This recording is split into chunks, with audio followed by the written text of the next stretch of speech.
Good morning students. आज हम बात करते हैं राग बागेश्वरी की स्वर लिपि।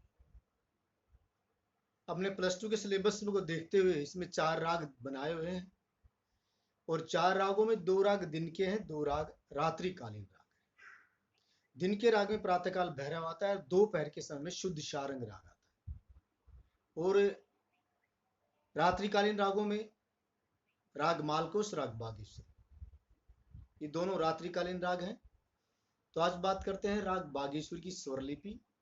स्वर लिपि छोटा ख्याल अर्थात द्रुत ख्याल।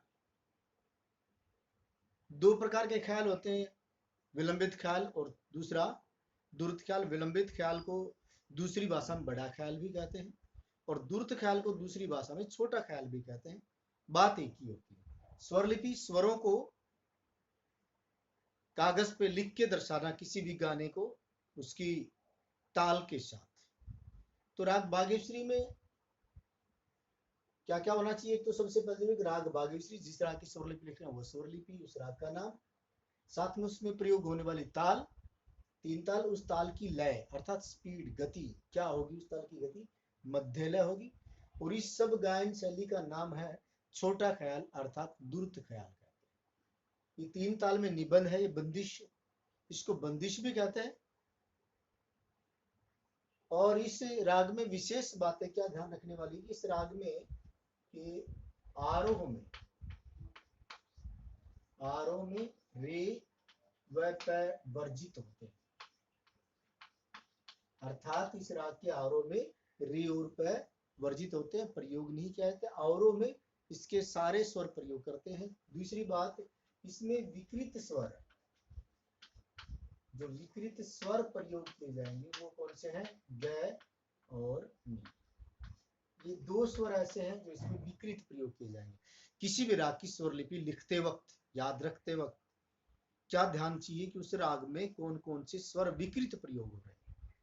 विकृत स्वर हमारे रागों के गायन के समय पर बहुत अधिक प्रभाव डालते हैं।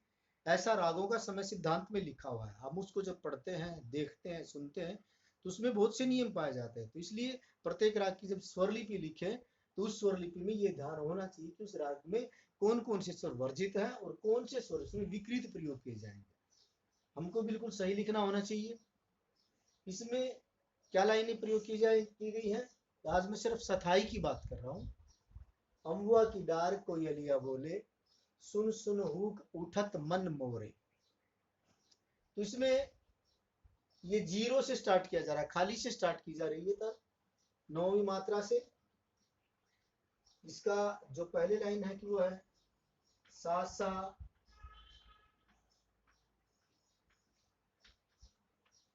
नी नी, सा सा नी नी, ये दोनों कोमल करने पड़ेंगे। सा सा नी नी, ध म प ध। इसको कैसा बोला जाएगा? सा सा नी नी ध म प ध, सा सा नी नी ध म प ध। इसमें दोनों सा होंगे मंद्र सप्तक के होंगे, अर्थात यह स्वर लिपि गायन मंद्र सप्तक से स्टार्ट होता हुआ ऊंचाई से शुरू होगा और निचाई की तरफ आ रहा है। सा सा नी नी ध म प ध।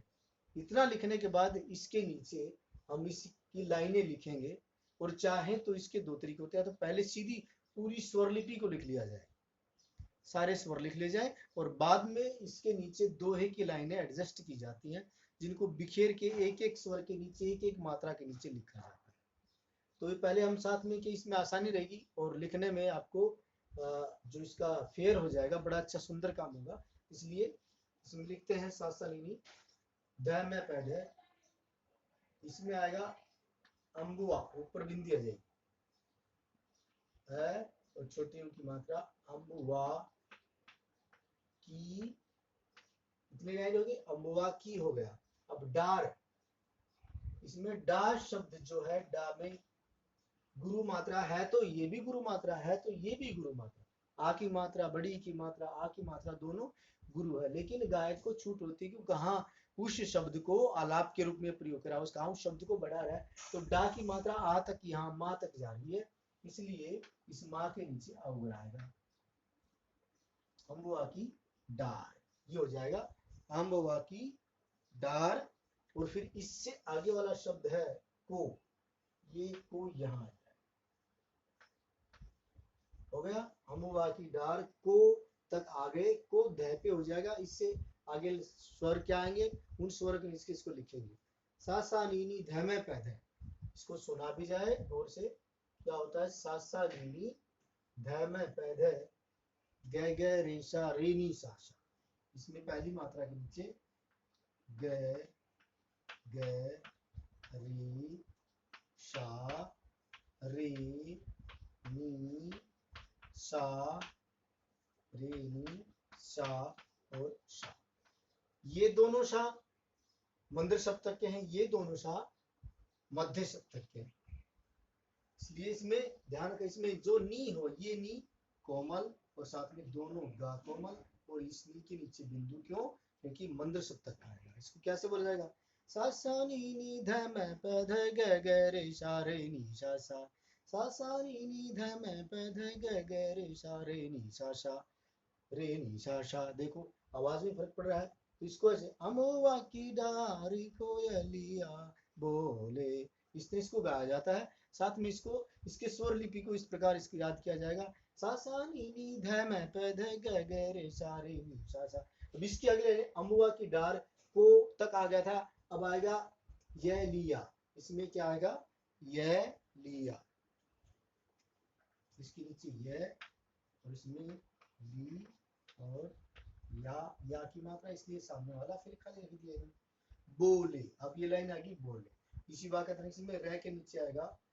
बो शब्द आएगा, बो और आगे वाला खाली ले।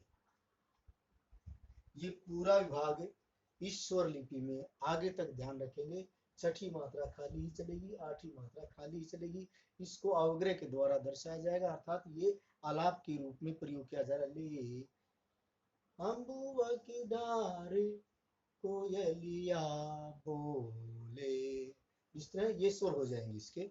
अब इससे लिए आगे वाला लाइन, जो दूसरी लाइन है, इसको सुन सुन हुक उठत मन मोरे, ये यहाँ तक लाइन क्लियर होगी। आप इसको एक साथ भी बोल सकते हैं गाने के दौरान, सा सा नी नी धा मा पा धा गा गा रे सा रे नी सा सा, अम्बुआ की डारी कोयलिया बोले।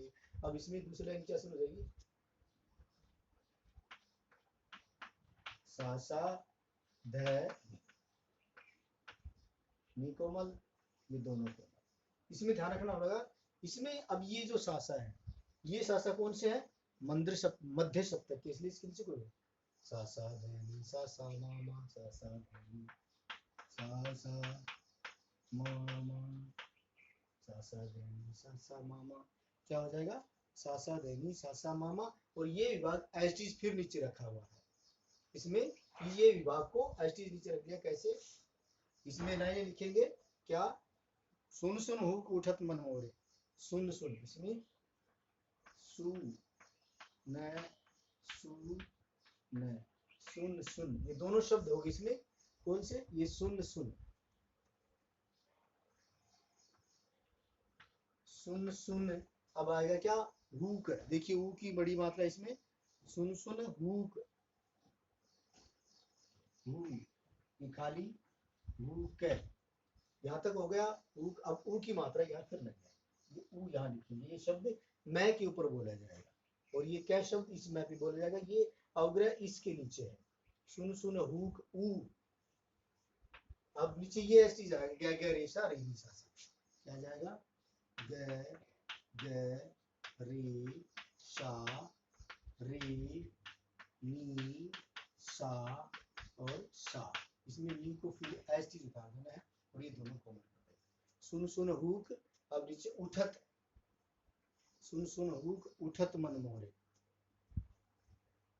ऊ और ये क मैं ले, उठत मन मोरी, वो यो की मात्रा, इसमें भी यो की मात्रा, मो की मतलब ओ और ये खाली, और ये रे और ये फिर सा सा नी नी ध में पे ध ग ग रे से रे नी सा सा, सा सा ध नी सा सा मामा सा सा ध नी सा सा मामा ग ग रे सा रे नी सा सा, सा सा रे नी सा सा मा मा गा गा रे सा रे नी सा सा, अमुआ की डारी कोयलिया बोले, सुन सुन हुक उठत मन मोरे। ये इस गाने की लाइन है। इसको 3 ताल में निबद्ध किया गया है, अर्थात 3 ताल का नियम बना के इसको गाने को इसमें बांधा गया, बद्ध मीन बांधा गया। इसी ताल में ये गाना, ये ध्रुपद ने, ये छोटा ख्याल, सॉरी बेटा, छोटा ख्याल इसमें गाया बजाया जाता है। ये इसका सिर्फ सथाई है। इतना हम लिखते हैं तो हमारे उसके सिलेबस के हिसाब से जो अंक बनते हैं वो बनते हैं 6 नंबर के। इतना लिखेंगे तो इसका 3 नंबर माना जाता है। ये हमने 3 नंबर का कार्य किया है। इससे आगे जो करेंगे उसमें क्या, अंतरा को लिख के उस अंतरा को वैसे ही लिखा जाएगा, उसमें कौन कौन से स्वर प्रयोग किए जाएंगे, इसको ध्यान से देखना और ध्यान से सुनना, क्योंकि याद करने का मैटर है। इसको प्रैक्टिकल के लिए बहुत ज्यादा लंबी तैयारी चाहिए थी, चाहिए कि इसमें कोई भी ख्याल की तैयारी के लिए बहुत ज्यादा लंबा समय चाहता है। तो ये हो गई राग बागेश्वरी की छोटा ख्याल, स्वरलिपि, 3 ताल, मध्य लय में, स्थाई स्थाई, सा सा नी नी ध म प ध, ग ग रे सा रे नी सा सा। सुन के आप इसको बोलेंगे तब भी आपको याद होगा, सा सा नी नी ध म प ध, ग ग रे सा रे नी सा सा। फिर सा सा ध नी सा सा म म ग ग रे सा रे नी सा सा। ये से राग बागेश्वरी स्वरलिपि आज तैयार हो गई है। इसके बाद आपको अगले वीडियो में राग बागेश्वरी का स्वरलिपि का स्थाई तो ये होगा, इसके बाद में अंतरा करवाया जाएगा। धन्यवाद।